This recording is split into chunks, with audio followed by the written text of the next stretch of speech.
నాకు ఎక్కడ ఇబ్బంది అనిపిస్తున్నది అంటే ఇంతమంది నాయకులు, ఇంతమంది పోలీసులు, ఇన్ని విచారణ సంస్థలు, ఇవాళ ఉదయం పేపర్లో కూడా చూసిన ఈ విచారణకి దాదాపుగా 5 నుంచి 10 కోట్ల రూపాయలు ఖర్చు అవుతుంది అని ఇవాళ ఉదయమే పేపర్లో చూసిన.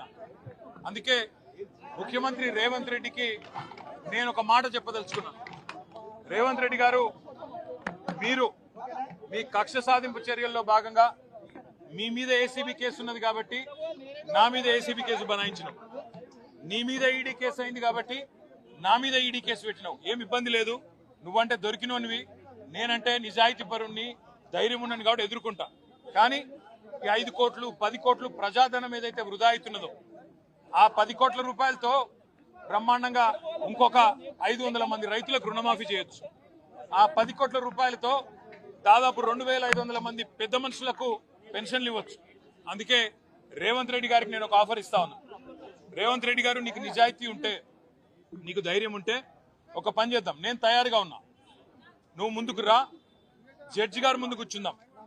ఏసీబీ జడ్జి అయినా, హైకోర్టు న్యాయమూర్తి గారైనా, లేదా మీకు ఇష్టమైన న్యాయమూర్తి ఎవరి ముందైనా కూర్చుందాం. మీ మీద ఏసీబీ కేసు ఉంది, నా మీద ఏసీబీ కేసు ఉంది. నీ మీద ఈడీ ఛార్జ్ షీట్ చేసింది, నా మీద ఈడీ విచారణ జరుగుతున్నది. మీరు మొత్తం ఈ టీవీలు అన్నీ ఉన్నాయి కదా, మొత్తం మీడియా ఉంది కదా, లైవ్ టీవీ పెట్టండి. నేను రేవంత్ రెడ్డి గారు ఇద్దరం కూర్చుంటాం న్యాయమూర్తి ముంగట. మీరు ఏ ప్రశ్నను అడగండి కేసుకు సంబంధించి, ఆయన కేసు నా కేసు.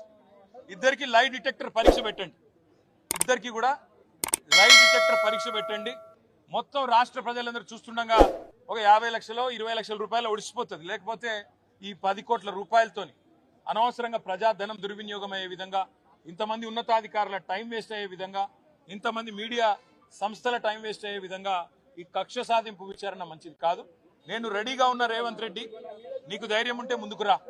నీ జూబ్లీహిల్స్ ప్యాలెస్ లో అయినా సరే, లేదా న్యాయమూర్తి ఇంట్లో అయినా సరే, ఏసీబీ న్యాయమూర్తి ఇంట్లో అయినా సరే, కోర్టులో అయినా సరే, లేదా ఈడీ ఆఫీస్లో అయినా సరే, ఎక్కడైనా నేను లై డిటెక్టర్ పరీక్షకు సిద్ధం.